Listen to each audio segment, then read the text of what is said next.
I'm sort of a very classic photographer. My main subjects are landscape, the figure, still life. I could talk to you about the collage Yuki, which is this portrait of the Japanese woman with the tape. It's a good example because I worked on it for many years, which is part of my process. I'm not somebody who just shoots something and then I print it.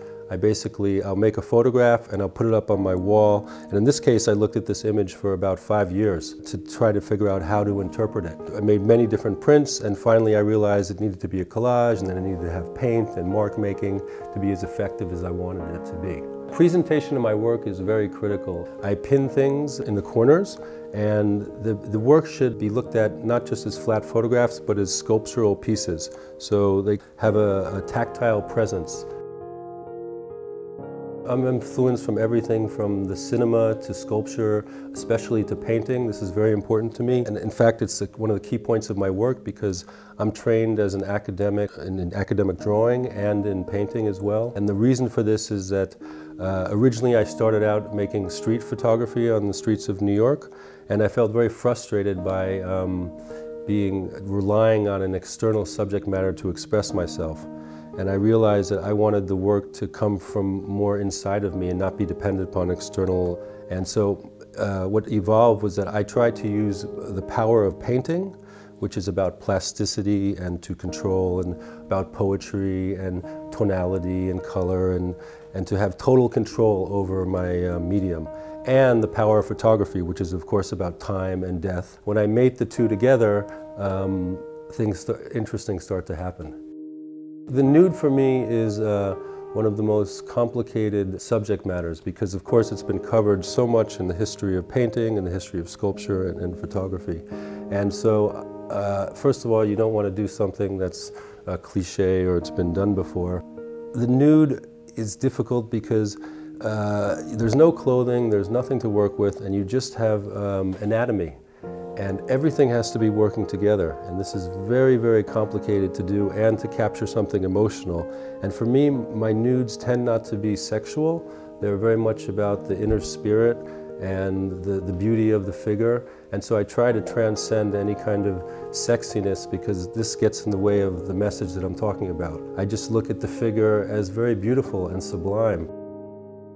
The portrait for me is very complex because I'm not interested in doing a portrait as, say, Arnold Newman would, who's an expert at showing an individual in their environment. And for me, I actually want to take out everything but the essential and just the face and the negative space around the empty background. And why do I do that? Because I'm not actually trying to make a portrait.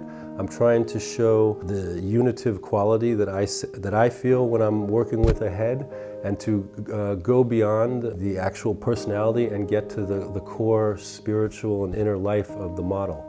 And the object is that the photograph should be timeless. It should be something that I could put on my wall and look at for 100 years and never get tired of it. And if it's really working, when I look at the image, it will just silence my mind.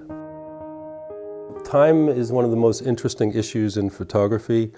A lot of photographers look for sort of the definitive moment, and I'm actually looking for the non-moment. I don't want to place things in time at all.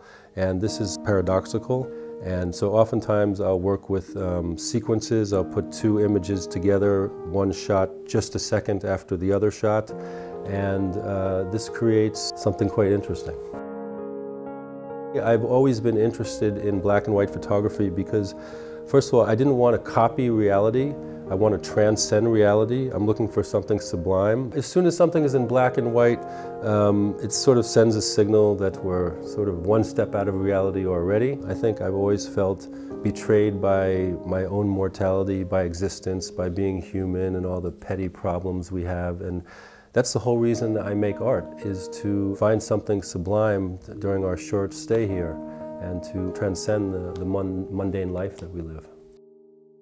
I work with traditional black and white silver barter paper, and I've been doing this for 25 years. It's actually very physical, the job we're doing. I have to run around the trays, and I love working in the dark room and with the red light, and it's very different than if you're working in front of a computer all day. And for me, I need to use my hands, and it's also very important for my prints. These are handcrafted and handmade pieces, and each print is individual. A great deal of care is taken with each print, and oftentimes I'll work for 2 weeks in the darkroom on these big prints. And that's after maybe working on something for a year or 5 years outside of the darkroom by looking at work prints and deciding how I'm going to interpret something.